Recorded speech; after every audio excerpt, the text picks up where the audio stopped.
I don't use the term raids, but you're probably talking about worksite enforcement operations, which this administration pretty much stopped.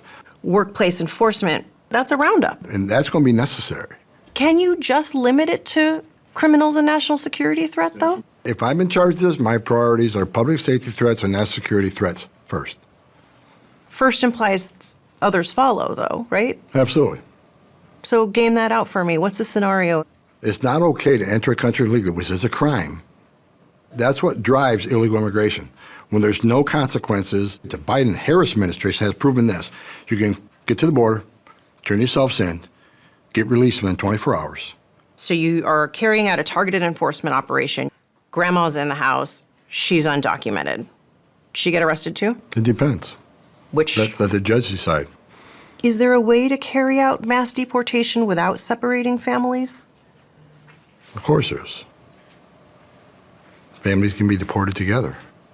Why should a child who is an American citizen have to pack up and move to a country that they don't know? Because their parent obviously entered the country illegally, had a child knowing he was in the country illegally, so he created that crisis. How many people would be deported? You can't answer that question. Why not? How many officers do I have? Yeah, you can just tell that this guy can't wait to get out there and start traumatizing kids.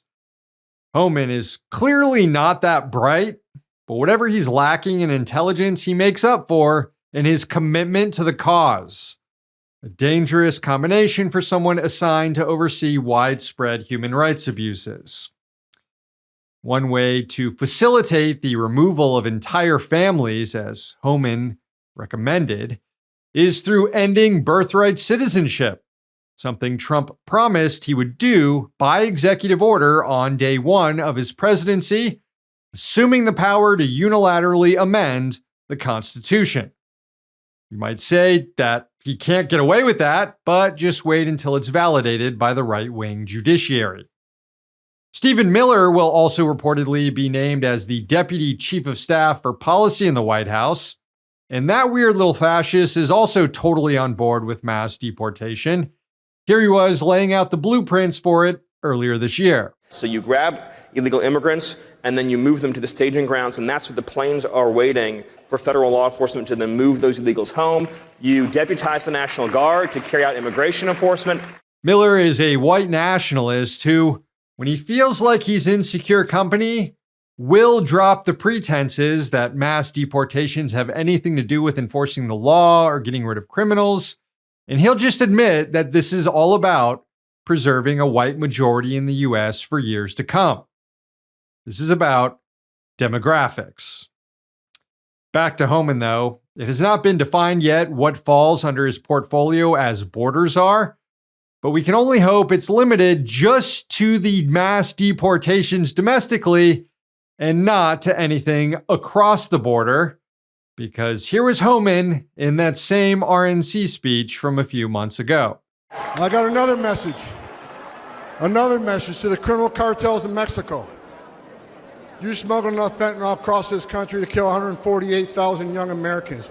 You have killed more Americans than every terrorist organization in the world combined. And that's when President Trump gets back in office. He's going to designate you a terrorist organization, and he's going to wipe you off the face of the earth. You're done. You're done. Yeah, there's a pretty decent chance the US will be at war with Mexico in the next year or two. Hey, thanks for watching. Hit the subscribe button so you don't miss any of our new videos. Also, if you want to see Means Morning News in its complete form, not just the clips we post here, head on over to Means TV and get access to all our new episodes and our entire backlog, plus tons of other great movies and original TV shows.